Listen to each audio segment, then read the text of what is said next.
আমি আপনাদের কিছু সার্ভিস দেখেছি, তো আপনাদের এই আন্তরিকতা দেখে আমার খুব ভালো লাগছে। দেখলাম যে ডাব খাওয়াচ্ছিলেন।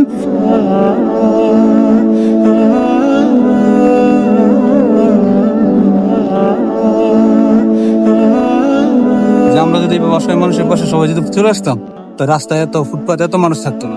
ওনার ছেলে হন, আপনার ছেলে আসছে, আপনার আর ভয় নেই, ঠিক আছে? জুমার নামাজ পড়ার পরে উনি কাউকে না বলে চলে আসছে ঢাকা। কোন একটা কলিগকে বলতেছিলেন, মানে এই পরিবারের সদস্যকে খুঁজে না পান তাহলে হচ্ছে আমরা বিপদে থাকবো।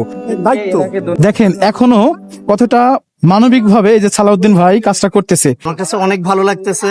আমাদের দেশে এরকম অনেক মানুষ পড়ে থাকে, কিন্তু আমরা নাগরিকরা অনেক সময় এটাকে অবহেলা না করে যে জরুরি সেবা 999 এই নাম্বারে ফোন করে আজকে এই সেবাটা পেয়েছি। যেমন ওনার দেশের বাড়ি হচ্ছে বরিশাল বানরিপাড়ায়।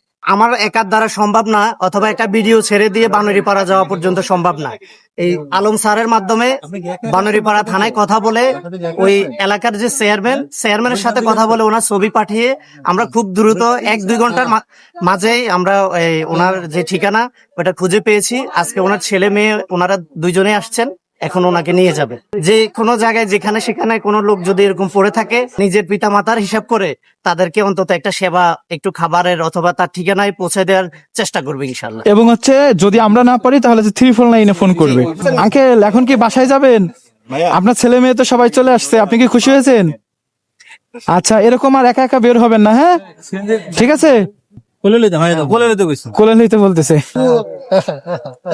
দেখেন স্যার শেষমেশ কোলে নিয়ে হচ্ছে গাড়িতে উঠাই দিচ্ছে।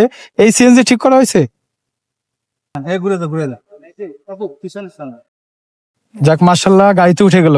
স্যার আপনার মানে এই আন্তরিকতা দেখে খুব ভালো লাগলো। তো এখন এই যে একটা বাবাকে তার পরিবারের কাছে বা তার ছেলে মেয়ের কাছে পাঠিয়ে দিলেন। সবচেয়ে বড় কথা, আমরা তো মানুষ, মুসলমান তো নাকি? আমরা যেভাবে সংবাদ পেয়েছিলাম লোকটা মারা গেছে, এখানে আসার পরে দেখলাম যে লোকটা জীবিত আছে, আলহামদুলিল্লাহ। তারপরে যতটুকু হয়েছে আপনার সামনে দেখছেনই, ঠিক হচ্ছে। তো সবচেয়ে বড় কথা হচ্ছে আমাদের একটাই, যে আমরা যদি অসহায় মানুষের পাশে সবাই যদি চলে আসতাম, তো রাস্তায় এত ফুটপাতে এত মানুষ থাকতো না, কিছু মানুষ ইমপ্রুভ হইতো। তবে আপনাদেরকেও ধন্যবাদ যে আপনারা এই যে মানবতার যে বেশটা, এটা যেন মানুষকে উপকারে লাগে। দোয়া করি আপনাদের জন্য ভাই। ঠিক আছে স্যার, ভালো থাকেন, আল্লাহ হাফেজ।